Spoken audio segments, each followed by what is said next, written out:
¿Por qué existe el sufrimiento y las tragedias si Dios es bueno? Mira, yo quisiera comenzar a decir que este es un tema complejísimo. No es un tema que se pueda tratar de una forma superficial. De hecho, incluso, ¿no? Algunos, eh, al tratar de responder la pregunta, decían, fácil, Dios no existe. Pero no es tan fácil tampoco, porque imagínate que Dios no existe y que yo soy ateo. Ahora respóndeme, ¿por qué existe el mal en el mundo y el sufrimiento? Y no metas a Dios. ¿Te das cuenta? La pregunta es complejísima, difícil, Sí. al grado de que los filósofos se han partido la cabeza. Y por mucho tiempo, por ejemplo, vivimos con el optimismo leibniziano de Leibniz. Ajá. Decía que de todas las múltiples opciones que tenemos de universos, vamos a decirlo así, Dios escogió la mejor para nosotros. Ok. Y algunos se convencen con ese argumento, ¿no? Pero no termina de responder la pregunta. Tampoco el ateo responde la pregunta. No. Porque dices, bueno, entonces, ¿por qué existe el mal en el mundo? ¿Qué? La naturaleza, la sustancia que va evolucionando y va cambiando, ¿es maligna en sí misma? ¿O la evolución, una parte de la evolución es desterrar a los débiles? No. Entonces, si la sustancia destierra por selección natural automáticamente a los débiles, entonces nosotros somos presas de una sustancia tipo demoníaca que acaba con los débiles. Entonces, si tú estás enfermo, débil, estás propenso a ciertas cosas, pobre, pierde la esperanza porque la sustancia te va a acabar, ¿no? Ok. Entonces, no Ajá. termina de responderse. No, es muy complicado. Es complicado, al grado de que la iglesia dice, existe un misterio de un mal, del mal, que le llaman misterio de iniquidad. Es un misterio. ¿Sí podemos decir algo sobre el misterio? Sí podemos decir algo sobre el misterio. ¿Cómo que misterio de iniquidad? Sí, el misterio del mal. Ok. ¿Sí? No podemos dar respuestas frías. Yo he escuchado en algunos, incluso que graban, igual que nosotros, videos y cosas así, incluso predicadores de todo tipo, predicadores cristianos, predicadores de parte de la psicología, bueno, no se llaman predicadores, oradores psicólogos, de todo tipo, de todas las ramas de las ciencias he escuchado que tratan de abordar el misterio del mal o el mal en el mundo y no terminan de dar respuesta. Dicen opiniones. Es que el sufrimiento de los niños, una sola lágrima del sufrimiento de los niños no vale el precio de un mundo bueno. Ese boleto se lo regreso a Dios. Algunos utilizan hasta a Dostoyevsky y a los Karamazov como una especie como de respuesta, pero no es una respuesta. Es un grito de la humanidad en el que, un grito hasta, yo podría decir hasta desesperado de la humanidad, que no entiende por qué existe el mal en el mundo. Ok. Me encantaba una vez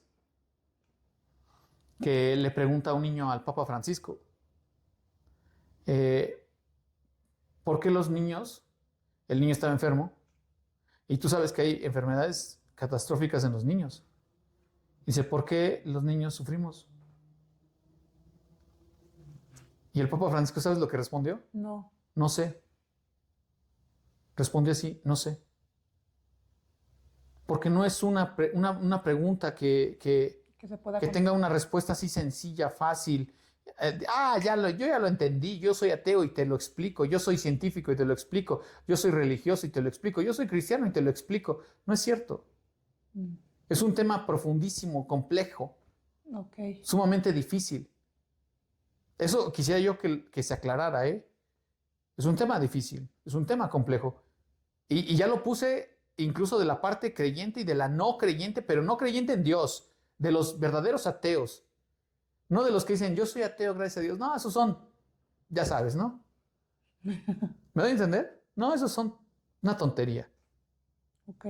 No, de los verdaderos ateos como Jean-Paul Sartre, que llegan al ateísmo hasta las últimas consecuencias.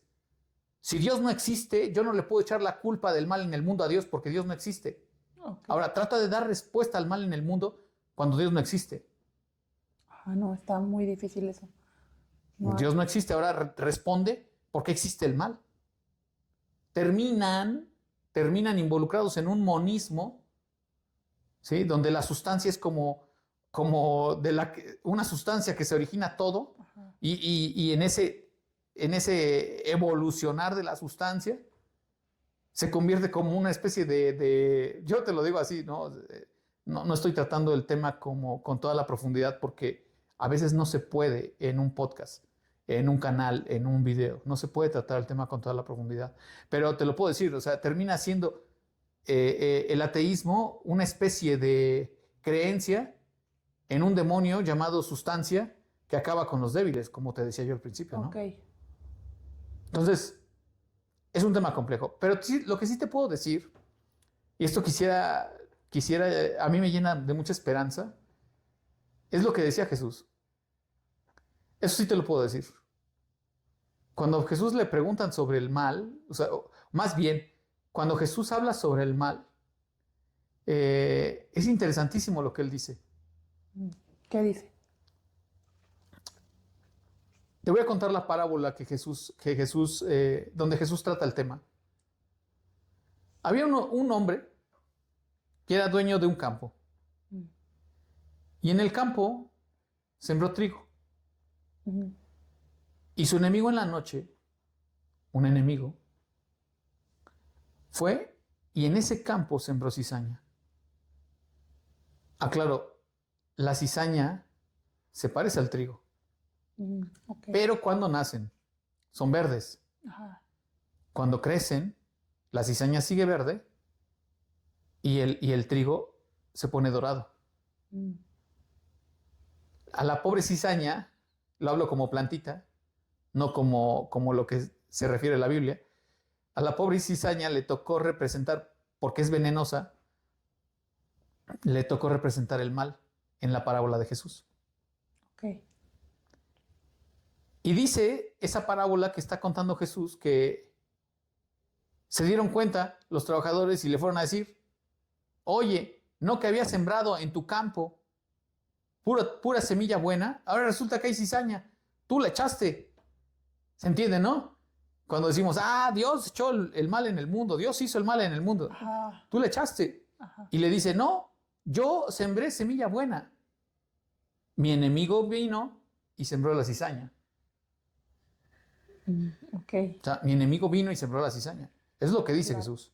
Ok, claro. Y dice Jesús también que le dicen sus trabajadores, vamos y vamos a arrancarla. Pero Jesús les responde, no vayan y no la arranquen. Dejen que crezcan juntas Ok. esas dos semillas, la del trigo y la cizaña.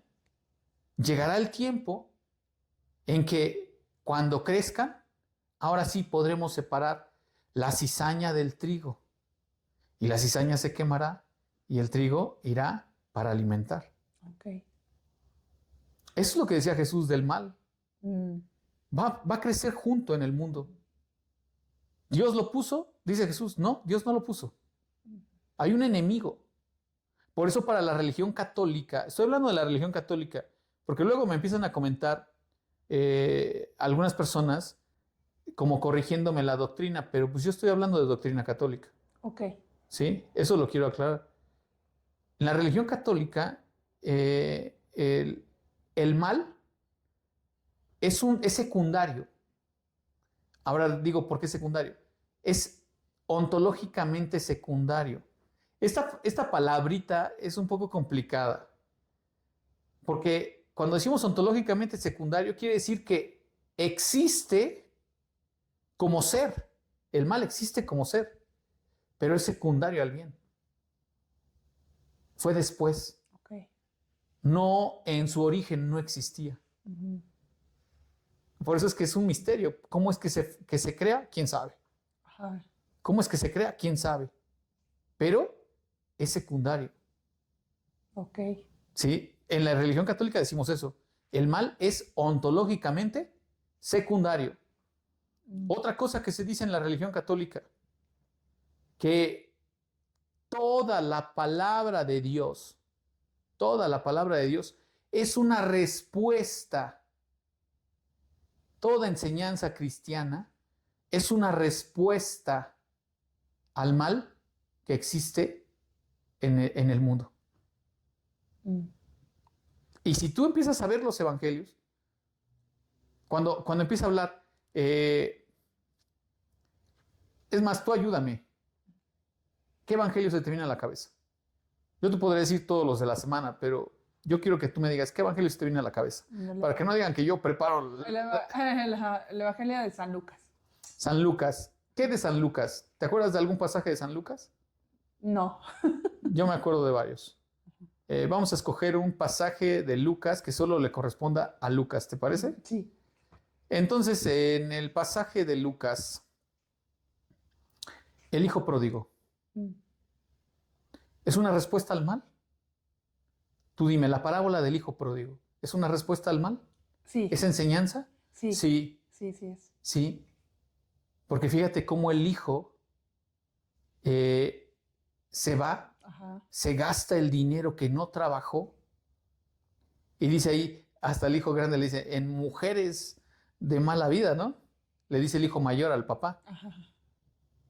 Se va y se gasta y empieza a vivir en la indigencia a tal grado que vive como, dice que quería comerse la comida de los puercos. Sí. O sea, ya es, y dice, y hace memoria. Pero en la casa de mi papá, hasta el siervo come bien. Me voy a regresar y le diré a mi padre, Padre, he pecado contra el cielo y contra ti. Ya no merezco llamarme hijo tuyo. Y regresa y el papá lo recibe. Sí. Es una respuesta ante el mal, Sí, claro. porque el papá le responde al mal del hijo. ¿Y cómo le responde ese papá al mal de ese hijo, a ese mal que ese hijo cometió? ¿Cómo le responde el papá? Devolviéndole la dignidad. Ya no va a comer comida de puerco, ya va a comer una comida de fiesta, Ajá. una comida del becerro gordo. Ajá. Sí, Va a claro. comer una comida de fiesta, va a Claro. tener un nombre con el anillo que le pone en el dedo y las sandalias nuevas en los pies y una vestidura nueva. Le devuelve su dignidad como hijo, porque el papá es sumamente misericordioso. Mm. Entonces esa misericordia que Dios tiene es una respuesta ante el mal. Ok. Toda enseñanza cristiana, toda palabra de Dios es una respuesta que se pretende dar al mal.